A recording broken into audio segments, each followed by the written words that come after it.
Hello and welcome to episode 4 of the Ravager Report podcast. I am your host for the evening, Dorian, and with me is the Hebrew Hammer. How you doing tonight, Hebrew? What's up? What's up? I'm doing pretty good. Excellent. Glad to hear it. I want to say a quick thank you to everybody that's joining us live tonight.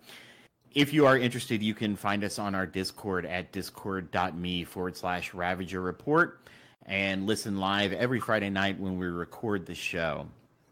Before we get started, I want to take care of at least one housekeeping item here, and I wanted to let everybody know that Schubert has decided to concentrate on the Masters of Launch podcast that he does and some of his new projects. He just feels that having so many things right now is a little hard on him, so he wants to be able to concentrate and focus. And actually, I am going to read his announcement. Given that it is the day of the latest Ravagers report arriving, I think it's only fair that you go in forewarned that I won't be returning to the podcast going forward. While I've loved working with the guys over the past month, with the sheer volume of project I have coming up through work, content creation, and of course my own life, I can't justify recording 2 Marvel Strike Force podcasts per week, and we'll return back to recording just Masters of Launch for Marvel Strike Force. No need to worry, though, as Dorian and Hebrew are staying, of course, to produce the quality of content you have come to expect over their long history. It's been incredibly fun. I still look forward to messing around with all of you in chat and apologize if this decision disappoints anyone. And then he gives, as Dorian would say, keep fighting true believers, but you'll hear that later on. So I just wanted to say, Chewy, thank you for your time here. We're sorry to see you go. It's been a fun journey, and thank you for everything that you've done to help get this show up and off the ground. I, for one, am very sad to see you go. Hebrew, what's your takeaway on this? Well, I don't miss him at all because I'll be seeing him like all the time still, so I won't miss him in the slightest. But I will say, too bad. I'm sorry you didn't get an epic send off like I gave to Irish, though. Yeah, well, it's a little hard to top that one. That one was pretty epic. He's letting us know in chat right now that he wants the bagpipes. Maybe someday I'll put it in retroactively for you. Yeah, put it in retroactively. Maybe I'll do a rendition of "Oh Danny Boy" or "Amazing Grace" for you. That'd be great. Yeah, we should definitely. Now I want to do that. So yeah, we're gonna have to work out something like that. Yeah, absolutely. So again, Chewy, thank you very much. You will be missed. Obviously, you're always welcome anytime you want to stop by, just like Muggin and just like Muggin. So you and Muggin have open invitations anytime you want to stop by. So, and Irish, should Irish ever decide to come back as well. He stopped. I mean, the day he had that Fury loss, he never picked it back up again. I'm not trying to get off topic here, but I've got to ask: were you guys really sitting on a park bench? We were really sitting on a park bench. I'm not kidding. That makes that even more epic. Yeah. So I'm not kidding. Yeah, like how that played out really exactly was how it happened. We were just 2 bros in the park. So what it was we were walking his dog, and at his apartment complex. And he sat down on the park bench at his apartment complex. And so he sat down. I was walking around with the dog a little bit.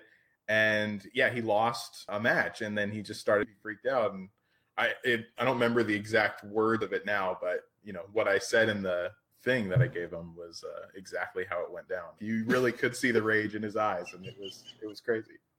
Oh man, that makes that so much better. I'm gonna have to find that, download it, and just keep it when I'm feeling blue for a pick me up.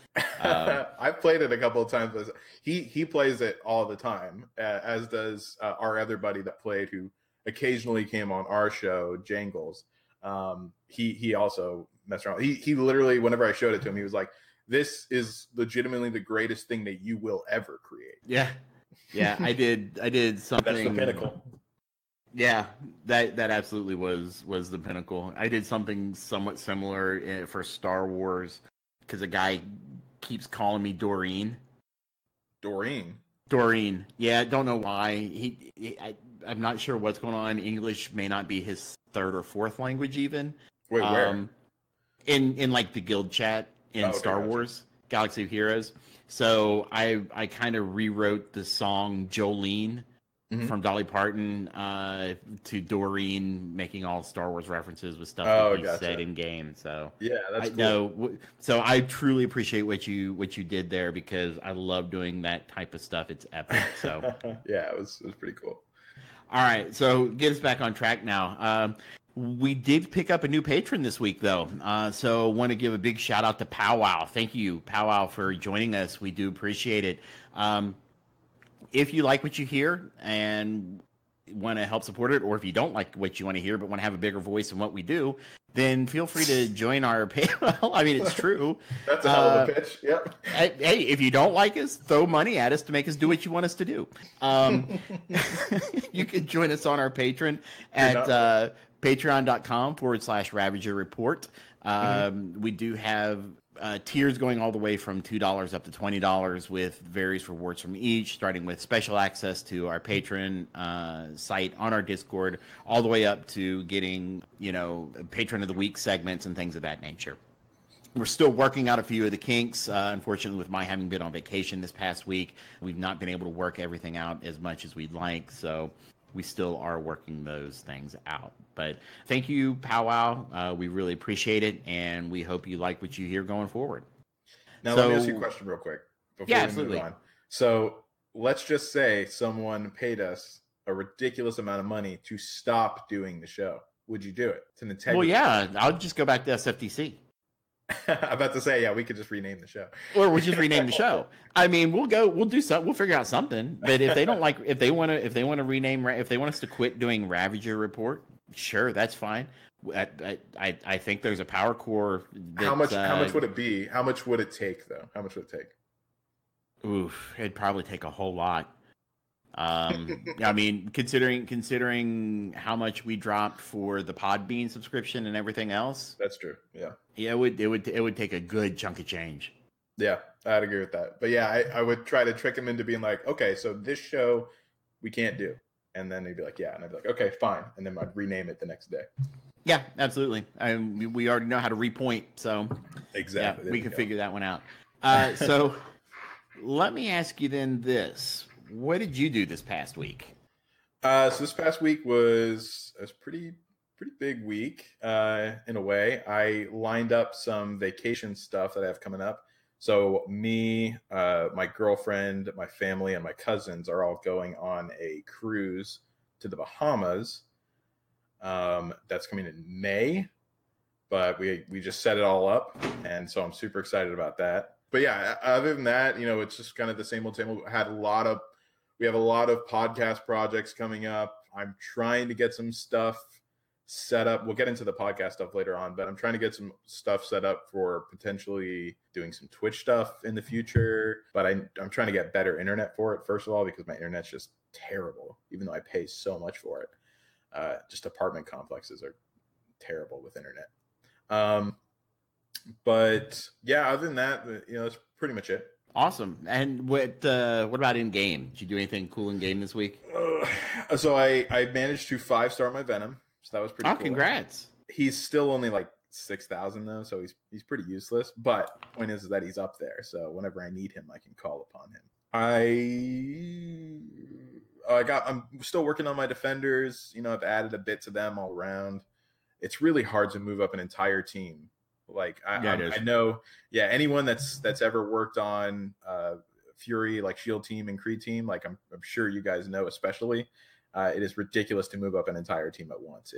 You feel like you're never making any progress whenever you're spending everything you have to go into it. So it's been a little frustrating, but it's been incredibly rewarding regardless, because in game, when you're actually fighting with them, man, it's amazing. And I know I've talked about this several times now, and I know especially, but yeah, they kill it through the alpha raid. I'll run the entire city line, like no problem, no issues whatsoever. So I haven't been using Jessica Jones until just yesterday, actually, because I was actually substituting Jessica Jones with what's her name, Night Nurse, instead, and that worked incredibly well, actually. But it's just because Jessica Jones was too low at the time. but now she's up a good bit higher. And so I put her in yesterday. I feel like overall I still probably did a little better with Night Nurse, but it could also be because Night Nurse is much higher. She's, like 27K or something like that, 27, 28K. So I'm not sure if it was more to do with that or just, raid need more survivability, who knows. But either way, I'm going to experiment with that a little bit more as I move forward. But other than that, that's pretty much it for my week. What about you? Well, so obviously went on vacation without the kids this week. Took my wife to Gatlinburg, which is really nice because it's such a beautiful place, especially this time of year. But it's only like 3 hours away from my house, so yeah, it's a nice, easy day drive. So we did that. Went to Gatlinburg, went to the Biltmore, rediscovered my fear of heights because we went to Klingman's Dome. And if you're familiar with Gatlinburg, Klingman's Dome is like 6,600 feet, so 1.25 miles up in the air, and it's a bit scary at least for me. Oh, dude, I'm with you. Especially 100%. Driving up the side of a mountain. But let's just say that I'm very thankful because the day that we did it was the day I guess Michael hit Florida or something. Yeah. So we started the rain started to move into Middle Tennessee or into Tennessee itself. And so it was all misted. So I didn't have to see anything. Oh wow! So I was able to drive up, and we still walked up just to see if we'd get above the cloud cover or anything. We didn't, but it was still. I wanted to at least be able to say, "Hey, I made the trek. I won't ever do it again, but hey, I made the trek." No, that's cool for sure. And then so we came back Wednesday, and then we went as a family today and saw a house with a clock in the walls. Which really enjoyed. No spoilers, obviously, but I will say that it was good fun. One of Jack Black's, it was comedic at times, but definitely one of his more serious style roles. In a way, I mean, not as goofy comedic as what you would normally expect from him. Yeah, I mean, not on the level of Pick a Destiny or anything, that's for sure. No. So there's absolutely nothing I don't like with him in it. So yeah, I agree. He's absolutely amazing. So that's pretty much been my week. And then in game, well, raid season finished, so I had enough to take another character up, and I wound up doing Punisher's passive. Oh yeah. So because I've decided to go basically all in on the defenders, that's my team of focus right now. Mm-hmm. I felt that passive was just going to be too good to pass up. Yep, that passive is very good. I'm debating. I haven't thrown it on him yet. I'm debating going for. God, I always want to say Lee Sin, but I mean Iron Fist. I'm debating going for Iron Fist just because that healing, especially with Jessica Jones. Oh my God. It's just so much constantly. It's constant. It's absolutely constant. And then Jessica's clearing debuffs from people. So even if they get heal blocked, she's removing the heal block, and he's going and just giving people heals anyway. And then you throw Luke in there, and he's giving everybody regen. Yeah. And I mean, it's absolutely crazy. The sustain on the team is absolutely crazy. And it's so much fun too. I mean, you feel like it is so you feel much like fun. A walking tank, pretty much. That's what I feel like whenever I'm using that team.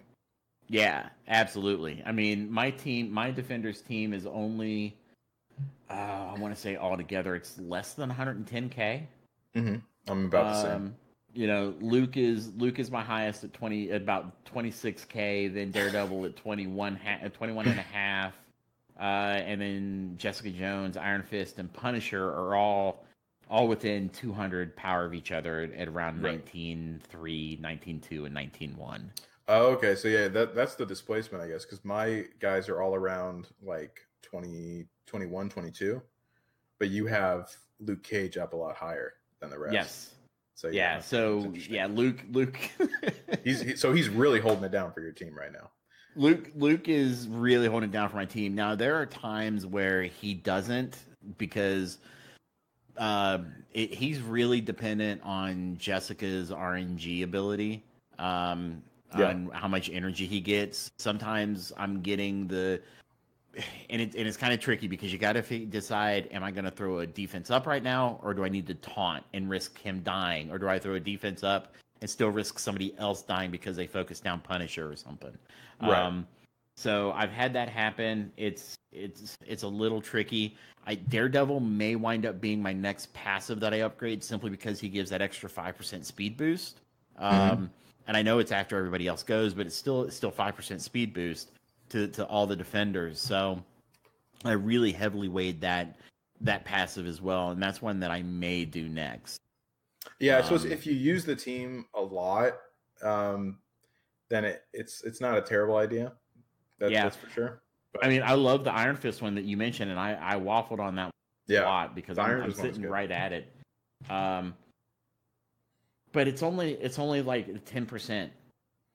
It's only a 10% increase. Yeah, but it's just the fact that it goes off so often. It does seem to go off for a lot. Yeah, like if you have Jessica Jones with you, it really feels like every other turn.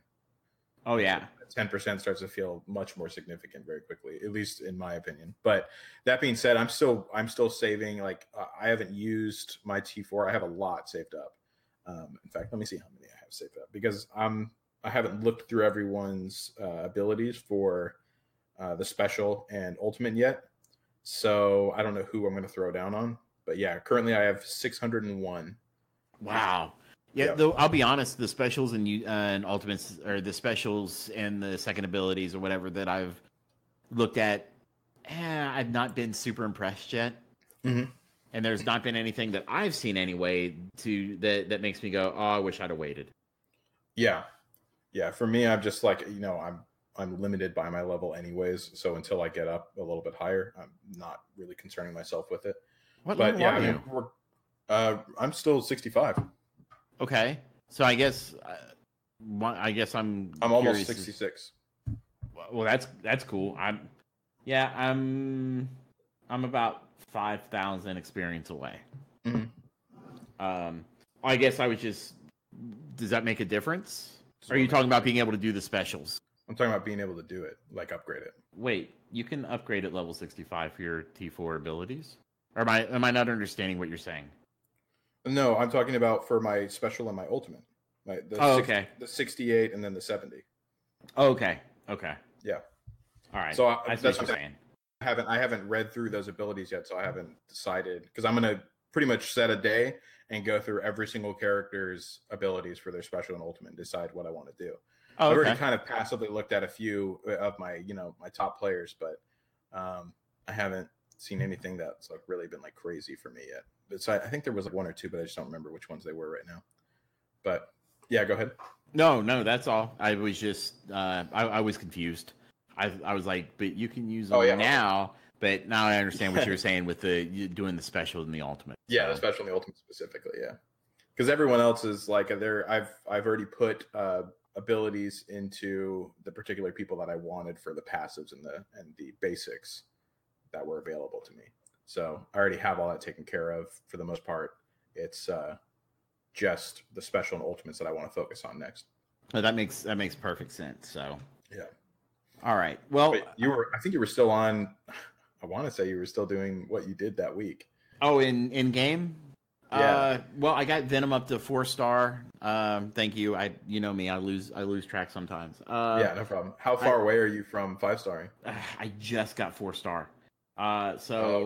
It's not because I went on vacation. I wasn't playing. I wasn't hitting the campaign every day. The raids haven't been a huge issue because even at lower levels, you're still basically getting an orb a day. Yeah, I actually like that there wasn't that much of a difference between them. It does make it much nicer, but really I wasn't hitting the campaign as hard and burning that bonus energy. In fact, there were days I missed bonus energy. That was vacation. Yep. So he is currently sitting at he's right next to Loki. He's about 5,000 power, but he's at 8 of 130. So, barring a minor miracle over the next 9 days, I don't see that happening. Yeah. Now, how do you feel about like it? Let's say you end off at 6 4 days. stars, right? Let's say you end I'm off. okay with it. Okay, you are. Yeah, I Oh think yeah, that's pretty absolutely. good. I think that's pretty good because you didn't drop anything on orbs for him, right?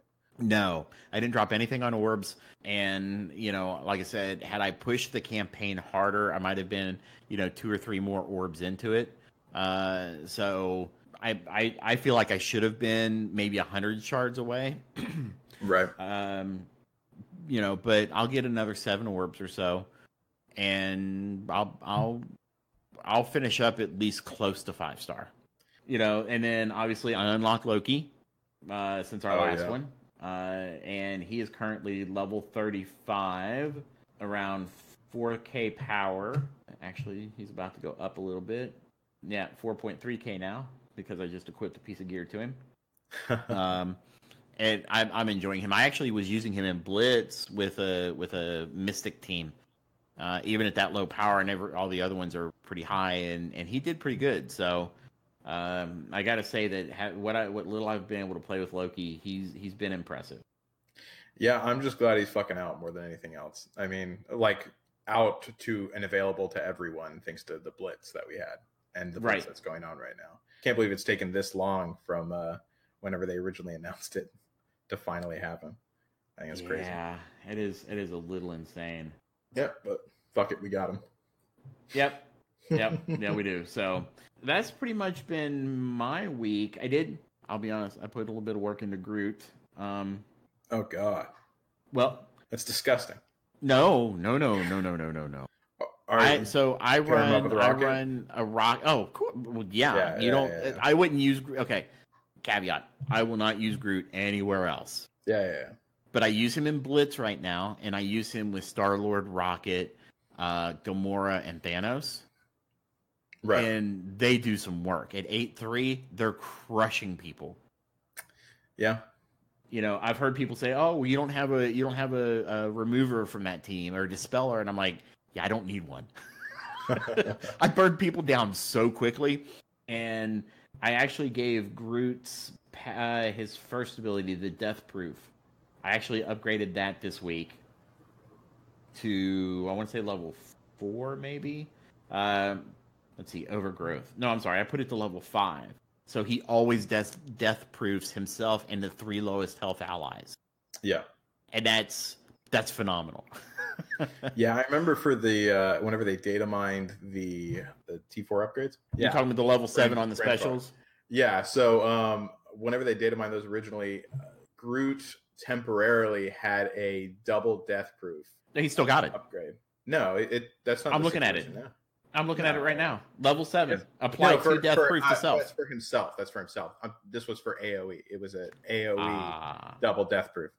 That would have been massive. Sorry, yeah. So I'd have paid that T4 cost in a heartbeat. Yeah, exactly. So whenever that was the situation, I was like, "Oh God, I need to get my Groot up," because that would have been absolutely amazing. That would have been a game changer. But yeah, and he's gonna get a rework.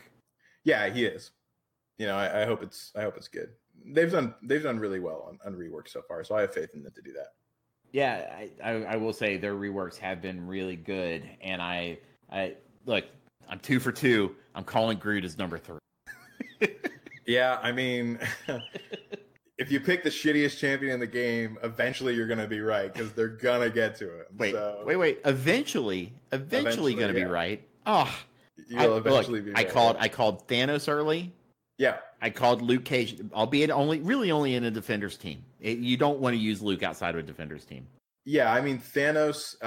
Thanos was. I was surprised that they reworked Thanos as quickly as they did because he wasn't. He needed it though. No, but he wasn't in as desperate need of a rework as people like Luke Cage and most people on the defenders team, and especially Ronan and Groot. Like there were so many other people that needed a rework far more than Thanos did. That's for sure. And yeah, but Thanos is bringing in some money. Yeah, I mean that might have played a bit of a part in it because I think people were still dropping on him. But yeah, I mean either way, like it still like really surprised me. I think if you throw down a rework on someone, no matter what character they are, if you make them OP, people are going to throw down on them.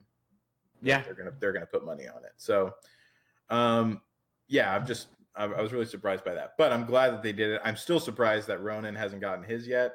I thought that would have come a little bit ago now. I thought from something that they mentioned before that they were going to rework the whole Kree team before the second appearance of the Nick Fury event. And I guess I was wrong, but I could have sworn they said that. No, I think people took that from what they said because they said a Kree rework was coming. Mm-hmm. But I don't think that they specifically said a date, but I think people were assuming it would have been before the Nick Fury event because Kree are just junk. See, I think what I actually think why I might have misunderstood it or am misconstruing it in my mind at least is that it might have been from the comment that they made saying that they wouldn't have another event that required minions without reworking those minions first to be better. I think that that's what I'm thinking of because I know that they had mentioned something along those lines. So we won't have a Hydra event where you need Hydra minions without reworking the Hydra minions first. Right. I think that's what they had mentioned. So I think I might have been kind of combining those two in my mind, but I can see that. Yeah. Either way, I want them to come out with the freaking Kree rework already. Well, are you chasing Fury? No, I'm not right now because I've been saying I won't do it until they get their rework, but they're taking so gosh darn long. That's right. I've been listening to we're gonna play a bleep drinking game with you.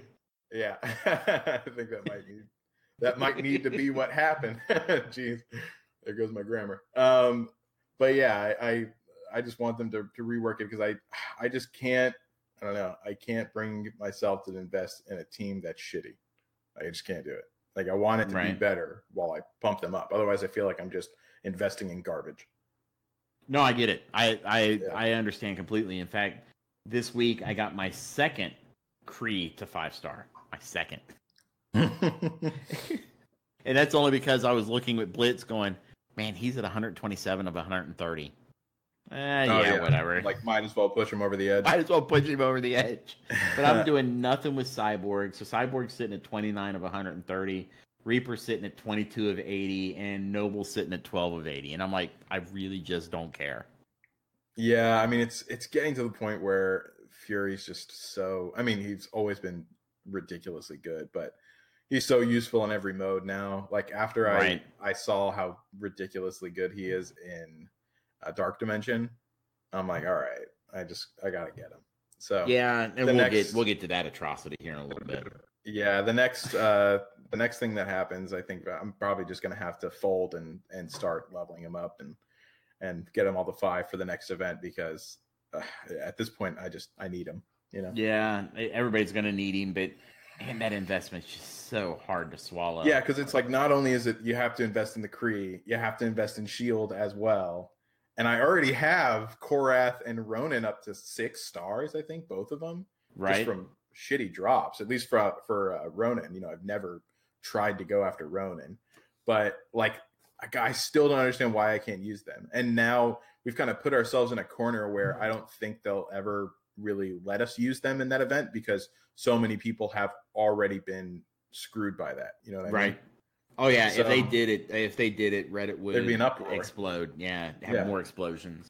So. Actually, that's a good question. Anyone that has Fury in the we'll hop back to the answer in a second, but anyone that has Fury that's listening live right now, how would you guys feel if they switched to that? Would you be mad or would you not care or what's the situation on that? And we'll continue on, but I just want to see what their response is to that. Yeah, that's a really good one. So while we wait for that, let's go ahead and move into the Datamine. Oh, yeah. We do not have Penub with us this week, but we do have some Datamine information. So I'm going to cover these just relatively quickly. Thanos and Deadpool are both returning. I think Thanos is likely going to be coming in the next 7 days after Venom is done, and then we'll run until October 31st. And then I think immediately right after that, Deadpool is going to return and will run until November 12th. We don't have start dates. We only have the end dates. Yeah, for these, I just want to take it in like a little bit of segments that way. Otherwise, I'll get lost, especially with me drinking. So, so yeah, with these, are you happy that they're being pushed out, or are you glad that they're going to be? Because assumably they're going to be switching them out for other people, right? Probably, Most likely. I think it's going to be something to do with Magneto. That's very possible. Cover one slot. Probably see a couple of mutants coming in. Venom will be back a couple of times, I'm sure. I don't mind it, to be honest with you. In fact, it's really weird. I was opening up basic orbs today, and I got a Thanos. Oh yeah, and I was like, weird feeling, right? What is this? Yeah, what is this feeling I'm feeling right now? And it's. I don't have a problem with it. So my Thanos is currently sitting at 68 of 300. Okay. So I'm depending on how many orbs we get this next raid, if it'll be the Alpha raid or if it's going to be the Thanos raid coming back. Right. You know, I think I have a good chance of getting close and getting in range. Then I'm sure they'll be farmable somewhere. You know, same with Deadpool, right? So I don't know about you, but those two guys are in my top 5. Deadpool is currently 47 of 300. So with both of those at 6-star, I'm pretty comfortable with them. You know, with those raids going away. Right. Now, for me, I guess first of all, for Thanos, even though he's very good, and especially for particular teams, he's amazing. But I'm just not a big fan of Thanos, and so I haven't really cared about him too much. But he's at 6 stars, about 40 shards in. So I don't think I'm going to make it to 7 stars on this next one, but I'm fine with that. I'm getting really sick of the Thanos and Deadpool raids overall, so I don't mind them switching it out. But Deadpool, I want to finish him up because I'm at 158 out of 300 for him. Oh so yeah, I'm gonna get him this time, and I'm really happy that I'm gonna basically take a character from 1 star to 7 stars, full completion with the start to finish of his raids. I feel like it's poetic. Yeah, that is really cool, and I'm jealous. So I don't think there's any way I get. Oh, you should 250 shards. No, there's definitely no way that'll ever happen. Hey, you never know. I just want to shit on any dream you have about it. Hey, you never know. I might find an APK somewhere that lets me do it. Yeah, maybe. we'll get to that one a little bit later too. But no, I'm okay with them going away. I think they're fine. I want to see new content come in. These raids aren't like raids in other games like Star Wars. They're just right. I don't know. They're fun. I love them. Raids are the most fun that I get out of the game. Right. So am I going to be sad to see them go? A little bit, but at the same time, I'm excited for the new content. So. Yeah, I mean, I like the new style of raids that they're doing and everything, and I think that will be a lot better because it's more of a rotating door than just 2 different characters, So I like that situation a lot better. So yeah, I mean, I'm glad that they're doing away with it, but I'm just, it was really cool that we got to get a ridiculous amount of stars, if not all 7 of these characters in this short amount of time because of those raids. So that is pretty nice. Yeah. Anyways, onward. Yeah, so sandwich in there during the Thanos and Deadpool runs, there will be a new event, and it's going to be a blitz, and it's called Blitz for Treats. And before we continue, this is a data mine. This is not 100% fact. It is subject to change, so please understand. Do not take anything here as 100% fact. This is just a data mine. The next thing it's in the data mine is called Blitz for Treats, and that looks like it's going to run October 27th to November 2nd. It's a special one-time milestone event, which means it'll be back next year. Let's see. You can earn crystal balls along with gold and mega orbs. You will use special characters to unlock these, and when I read the data mine, it was a little weird because it said Let me go find that again real quick. It had said something about you and your alliance mates. Yeah. So yeah, it says to progress in the milestone, you and your alliance members must win blitz battles with one or more of the following characters, and that is Crossbones, Iron Fist, Mordo, Mystique, Scarlet Witch, Spider-Man, and Venom. The Yeah. more characters you use from the list above, the greater the rewards. Reaching all the milestone levels is a team effort, so prepare your alliance for battle, which is different. I actually love this. I think this is great. This is, I'm a big fan of multiplayer in all games, and I'm a little not annoyed, but I wish this game had a kind of more intimate multiplayer mode, more similar to things like Naruto and Dragalia, where I can actually bring friends into my game and we can play in a particular instance at any time. But anyways, this makes it feel like it's more of an alliance thing where you guys have to kind of get together and you have these certain goals that you have to do. It's in a relatively limited time period, so I don't know. It's not quite reminiscent of that 2-hour Deadpool raid thing that they had, but like I said a while ago, I'm one of the lucky few that had an alliance that was able to pull that off. I know Chewy was as well.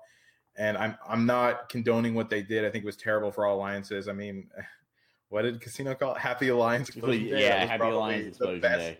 Yeah, that was the best coined phrase for that. It was true. I mean, everything was destroyed. But it did feel really good whenever your entire team was just like going crazy. It felt like a real like strike mission. Like you had to be precise. You had to be in it. You had to go for it.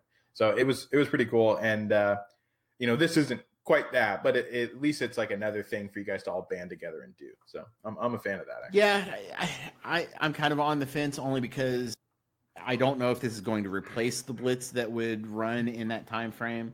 Looking at the map, looking at the calendar, that's a Saturday through Friday, which means that I think for me it'll probably be it'll be starting like Saturday night, running all the way to Friday night.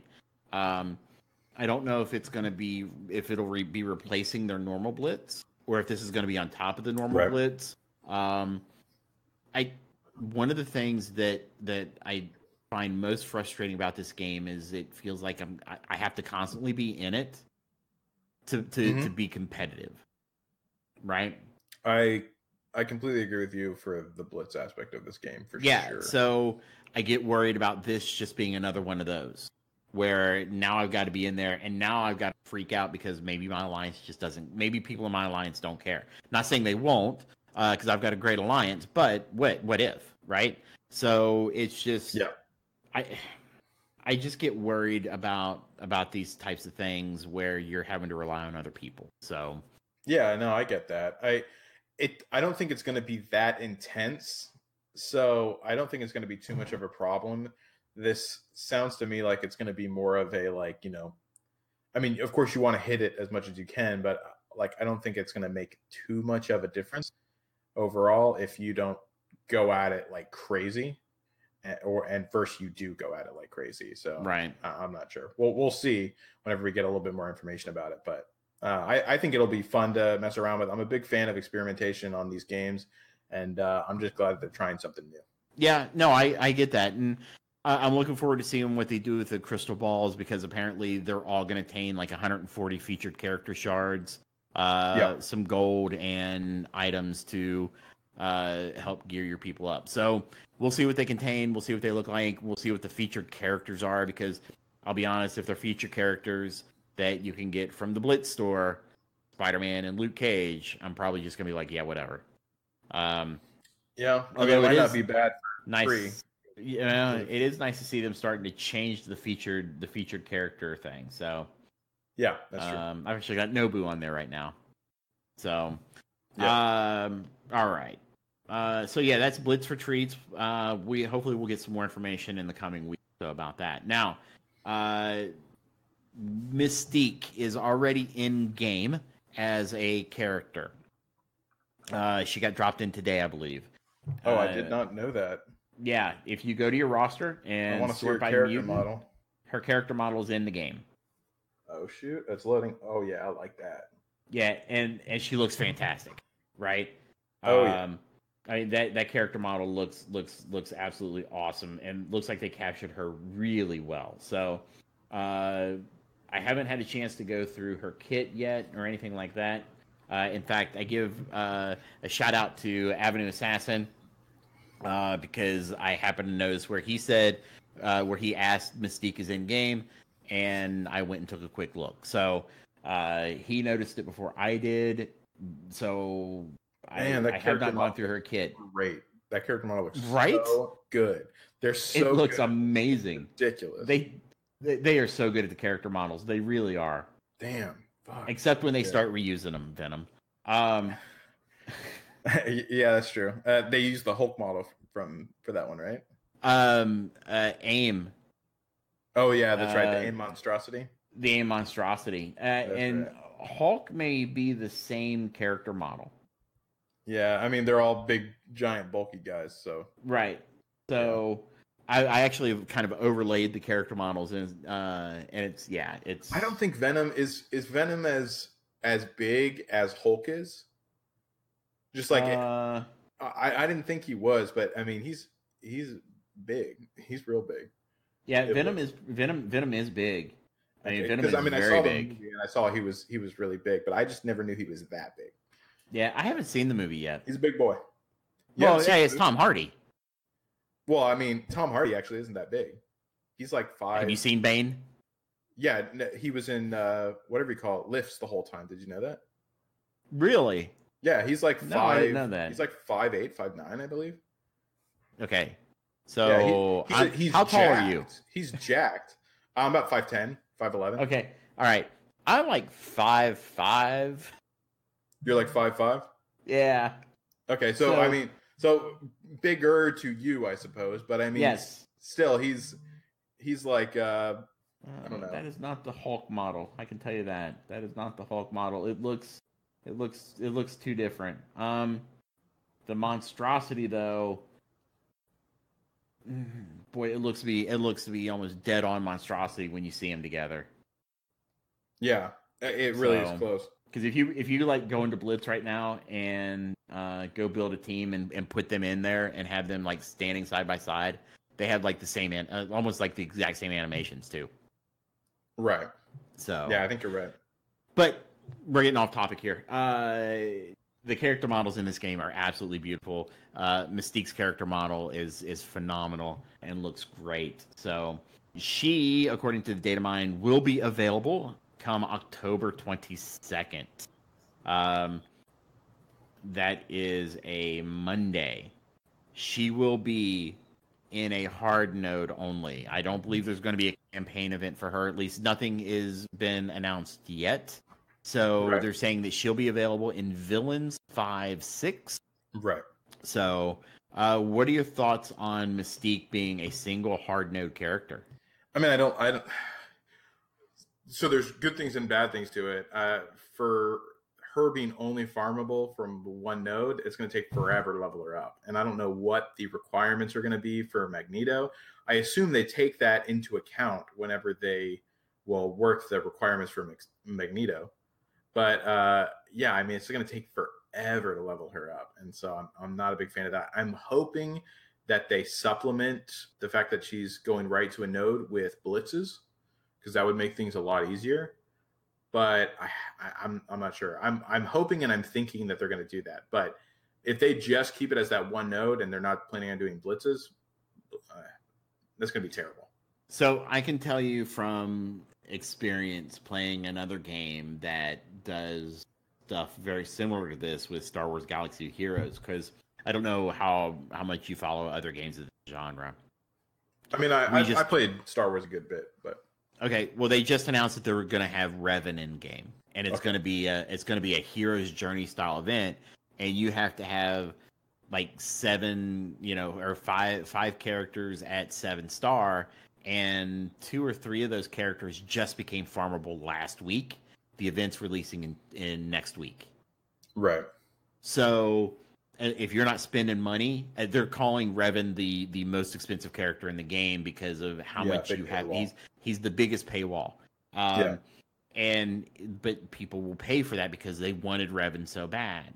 Yeah. People want Magneto, and if if Mystique is the hardest key to getting that, if you want Magneto, you're going to pay for her, right? Yeah, So I mean, it's a shitty business model. I hate it, but it's just kind of how they roll. It's how these games roll. It's how they make money.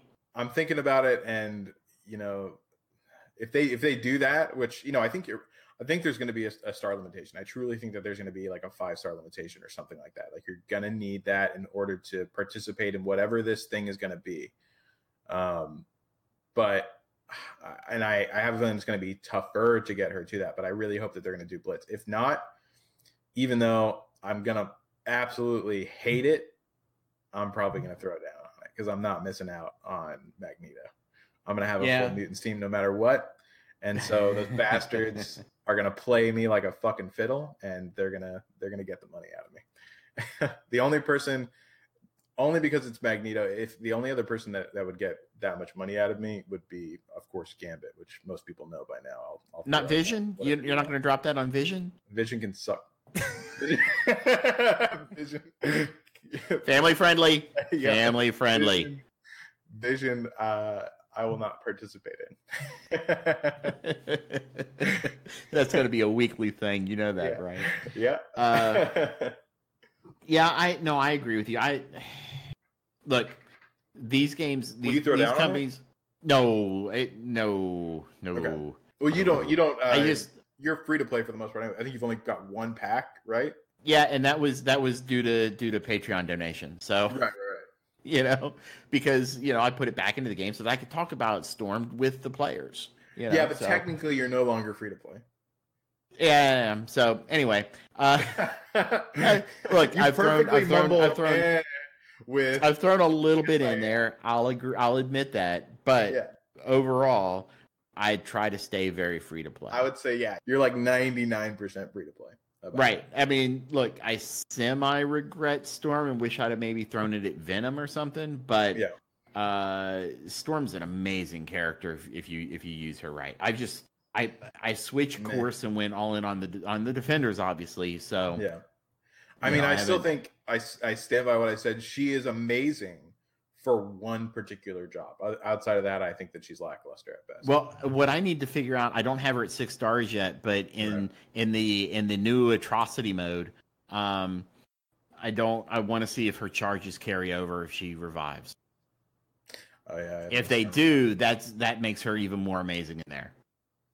Yeah. Well, you know what? They did say that she was a key to that mode, so I'm thinking that probably will be the case. I remember them specifically saying that. So, I think that might be something. So, that is the data mine that I had that you had shared. So, is there anything else on that data mine that you wanted to talk about? No, I think, there's the Rocket Raccoon thing. But, once again, the data mine, who knows if it's actually going to happen. But it says that Raid Store update, you can now recruit Rocket Raccoon. So basically, Rocket Raccoon will be available from the Raid Store for 1,400 Raid credits. And he's also been added to the Raid Orb. So, we'll see what happens with that. But that's been the one part where they've been kind of infamously wrong a good bit. Everything else has been pretty right for the most part. But, we'll see what happens with that. Now, I'm not going to lie. I want that Raid Orb. Mm-hmm. I want him in raids because I am currently sitting at 38K raid currency. Yeah. So how in the world do you have 34K? 34K raid store. How do you have that? So I'm kind of focus farming a couple of people, and I don't remember to check all the time to buy the gear. I don't waste it on gear that I don't need. I don't stockpile gear. Neither do I. But I'm always running on pretty much zero, just trying to get the things that I do need because I need everything. Yeah. So I look at the supplies right now, and I'm going, there's some advanced unstable molecules. I'll buy those. Advanced ranges. I've got 42 of those. I'm okay. Nobody I have needs them right now. I've got 100 of the advanced armor catalyst, and I don't need any of the purple stuff down on the bottom tier. So there's one thing I bought in there. Right. One thing. So I save it, and I'll go ham on that raid orb because that's how I've got my Thor. Mm-hmm. It's just cheaper to buy that raid orb and roll the dice than spend the 1,400 for characters if they even show up. Raid price is ridiculously expensive. Yeah. But let me ask you, so did you start stockpiling in beta? Because I believe that raid credits was one of the resources that were much more abundant in beta. Did you start stockpiling then, or no? I have not. I actually spent a lot. So I don't know if you remember. I think I've mentioned this a few times when the Nick Fury event originally dropped, and we heard it was going to be Kree Minion, and people were upset because Oracle was going to be one of the hardest to farm because it was only available in the raids. Mm-hmm. I already had Oracle at 5-star because of buying the raid orb because I wanted Thor. Before I realized he was just so slow. He still hits like a truck. Don't get me wrong. I love Thor to death, and I think he's an amazing character. And you get him with some energy feeders, he can just do some work. I think now he's like lackluster. Well, maybe, but you put him in that atrocity mode, and he drops in and he just throws some stuns down. That's not bad if his focus is up. So yeah, but his focus is, I mean, it's terrible. Like, I mean, he always ends up. I don't know what his specific focus number is, but it seems like it never hits. I run him in a team pretty often, and it seems like it'll hit maybe 2 out of the 5. So my Thor is now at 19K. He's at 753. Now he's only level 61, but he's 23 of 300. Right. So I just don't think about running. I just don't think about the raid supply store when I'm gearing up people. I focus intently on like getting specific gear slots. Yeah. And so if there's nothing in if they don't specifically call for the raid supply store, I don't go check it. It's just not my daily routine. Yeah. And so because of that, and because of some of the focus that I've been doing recently, I've not been spending raid currency, and because I'm getting top 5 in my alliance every time. Right. I'm just stockpiling the gear or the raid currency, and it's just building up. Right. So yeah, I'm ready for a new character in that orb. Yeah, I'm ready because I'm gonna buy 300 of them orbs. Yeah, exactly. You're gonna be the first person to max him out. Well, it won't be the first person, but you're gonna max him out quick. That's for sure. Yep.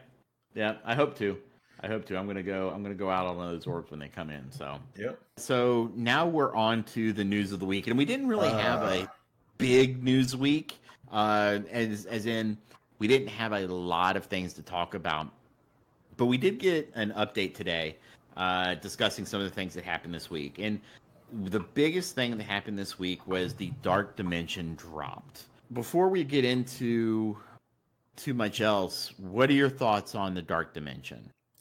So for me, I like it. I think it's well, I mean, I have my problems with it, but overall, as far as the mode itself is concerned, I like the skeleton concept of it. I like that there's something that we have to do that's kind of like a little bit of a backbone of the game, where you just every day you kind of go through it and you get through it whenever you get through it, and there's lots of rewards waiting at the end, right? But that being said, there's tons of issues with it that we're experiencing. Both bugs, cheating. I know we're going to get into that in a little bit, but the rewards, we're also going to get into that a little bit. But yeah, overall, like there's some good stuff, there's some bad stuff. But yeah, overall, I like the concept of the mode personally. So I'm kind of the opposite. I hate these things. I love. No, don't get me wrong. I love raids.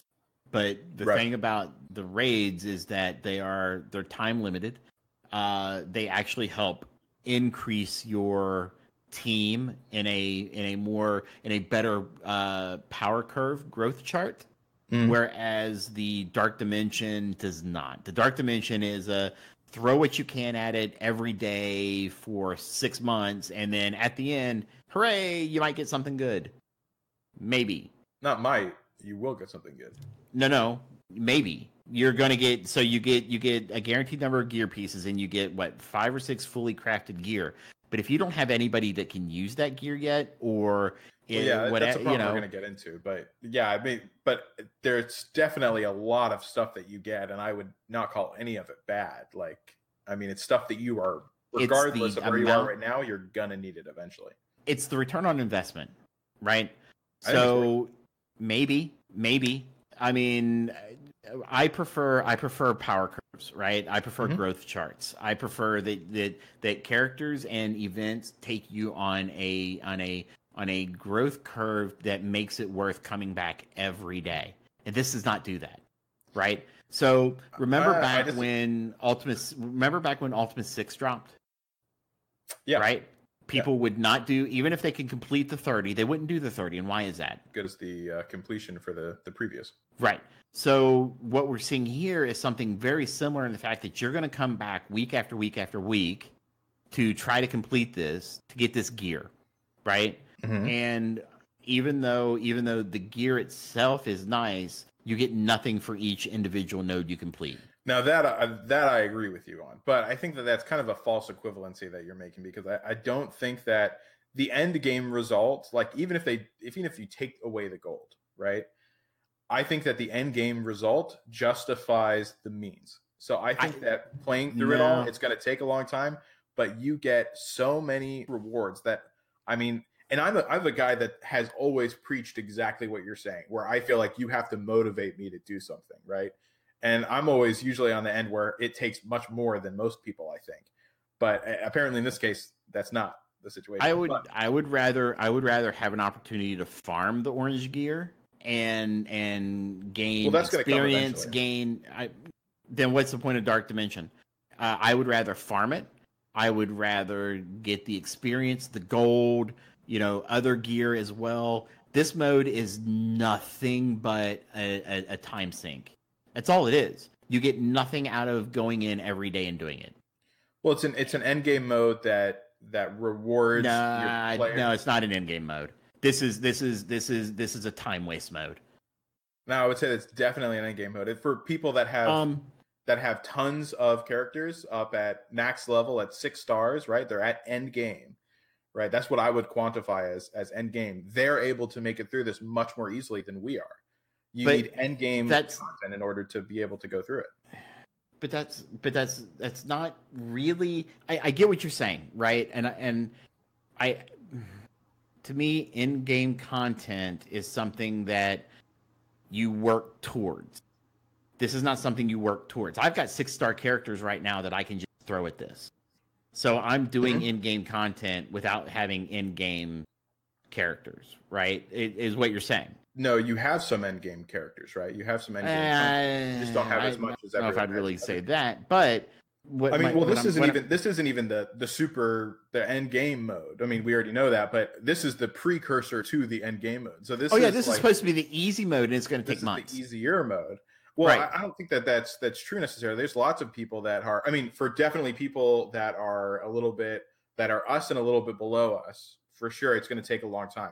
But there are people that are making their way through it relatively quickly based on the team. Well, hold on. Now, I'm not talking about the cheating aspect of it. I'm talking about the people that have the right team comps. We've seen, what's his face, Fury, particular Fury team comps or versions of them have been able to make their way through it really well, actually. And so, yeah, I mean, I think you're going to see a lot of people legitimately complete it a lot quicker than you're thinking, with probably not as much as you're even thinking as far as TCP and STP is concerned. But I think that regardless of that, let me just hop back over to the rewards thing real quick. I think that even just because you get a ridiculous amount, which just to let everyone know, it is 800 orange gear materials and 6 full pieces of orange gear. I think that is fantastic. I mean, I wish that if I had the option of like 1,600, if you doubled it, let's say, of purple gear, I would easily take the purple gear because it's more relevant to me currently, right? and then they did a orange gear exclusive for the next one, I think that would make a little more sense. Well, even that, it still kind of makes sense because it's gearing you up for the next mode. So it kind of makes sense to me because you can only be, tier 13, I believe, right? To get into the next mode. It requires that. Yeah, it requires the orange gear. So that's why they're giving it to you. But yeah, I mean, if I could pick between the two, I would probably pick purple just because I have a lot of people that I want to level up, and that would be amazing. But 800 orange gear, I think that is fantastic, and 6 full gear pieces. Yeah, I don't know. Sure, it's fantastic. It's fantastic 6 months down the road. I don't think it's going to take 6 months to complete it. No. I'm not saying 6 months to complete it, but you've got to get your characters leveled up. You've got to get all their T1 to T12 done. You've got to get all that. I mean, what you're seeing here is a carrot with a stick that's the size of a redwood tree. Okay. I mean, I really, when I start thinking about having to go in to play this Dark Dimension, I just want to shut my phone off. I could care less. It's the rewards are so far away that there's no incentive for me to do this. There's no incentive to come back and do this every day. And then I look at what's happening on the leaderboards. I look at what's happening with the cheating that's been going on. And let's not lie to anybody here. Foxnext has handled this horribly for about a year now. As far as the cheating is concerned? Yes, because they are using an APK that's been available for a year. Yeah. And they're just now coming around to doing it. And I think I've posted, I don't know if I posted here, if it was in my alliance. There are easy things you can do to bypass these hacked APKs. And it's ridiculous that it has taken them this long. And I was just in the Dark Dimension because I wanted to confirm a couple of things while you were talking, and the top 3 are already 100% done. And I'm like, no, I saw that. No. Well, hold on, wait. Are those whales or no? Let's see. 2 million. Yeah, that's a whale. 183,000 for STP. That's a whale right there. It looks like these are whales that have completed. And I would agree with this. I think this is about right. So you're telling me that these guys finished before the Kraken did? I mean, look at their stats. Yeah, maybe. I don't know. Okay.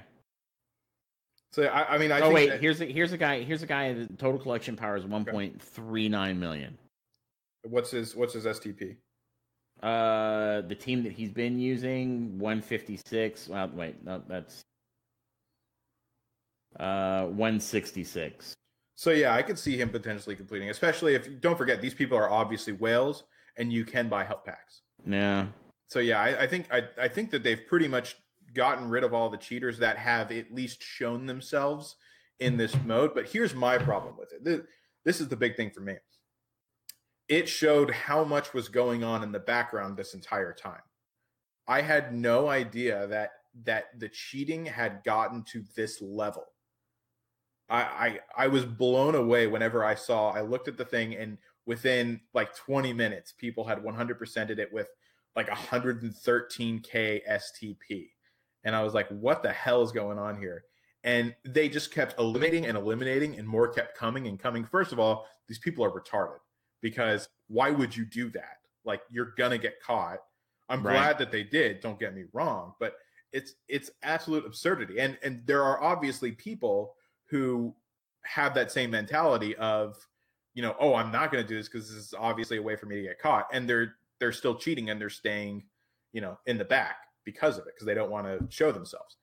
This is the kind of bullshit that I'm talking about that I do not like. And I can't believe, as you said, they haven't gotten rid of it. There has to be a way to counteract this. I mean, there are so many other games that are very popular that have been able to minimize cheating in all competitive departments. I assume that the best way to do this is to keep it all on the server side, not the client side. Is that correct? You would know more about this than myself. No. So one of the ways you can go about doing it is you have a key that's tied to a hash that's based off the build of the APK. So if anybody decompiles the APK, makes changes, and rebuilds it, that hash changes, which means that the key no longer validates. Okay, so there are various methods to keep these things more secure, correct? Yes. Oh yeah, so, and that's just one method that's relatively right. So yeah, so it's absurd that it's taken this long and that they have to go to this lengths in order to do this. This should have been taken care of a long time ago. And I feel, once again, I mean, what we saw before, whenever everyone was freaking out about the cheating, that was small potatoes compared to this. This is ridiculous. I mean, we saw so many people that were up there. And oh yeah, so, I mean, it shows that this game has a much bigger problem than we thought. And all the people that missed out on rewards all of this time because of that, fuck that. I'm pissed about that. That's bullshit. Oh yeah, I am too. I mean, you know, if there's one thing I like about the mention, it's that it exposed that. Yeah. And I know we haven't gotten rid of everybody. I know that. Oh no, definitely not. There's a people few that weren't stupid and didn't go straight for the gold with this game mode. But you know, I stand by my feelings on the fact that the return on investment here, for me, isn't worth it. And yeah, I don't have a small roster. I mean, I'm currently sitting at 886,000 total. My strongest team is 138. Yeah, I mean, and here's another slight issue I have with it, and this is just more like I need to get over it than anything else because this is how it is. But this is another mode where beta players have a pretty distinct advantage because of the longevity that they've had over everyone else for gathering shards and having more 6 stars available to them. Right. So that kind of annoys me a little bit, but it's just like I said, it's at this point it's a fact of the game. I have to get over it. You know, in time, that difference will seem more and more minute, so I'm not too concerned about it. But yeah, I was looking at Casino's stream the other day, and he was in beta, and I saw all the 6 stars he had in comparison, and I was just like, man, like, how many 6 stars do you have right now? So right now, I think I have 10. You've got more than me. But you also were only in beta for a little bit, correct? For about a month. Yeah. And I've also thrown down money on this game, and you have. Yeah. I've got 8 6-star right now. Yeah. So you're almost up to me, and I've thrown down, like, I guess now probably $200 or so after the Venom thing. So yeah. I've thrown down a decent bit of money, and you know, I'm only ahead of you by a bit.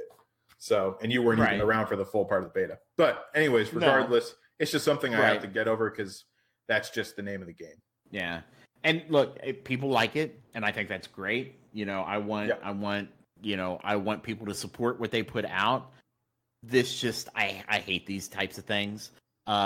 Especially since there's no way I can reset it. There's no way I can just abandon it and start over if I wanted to. What do you mean abandon it?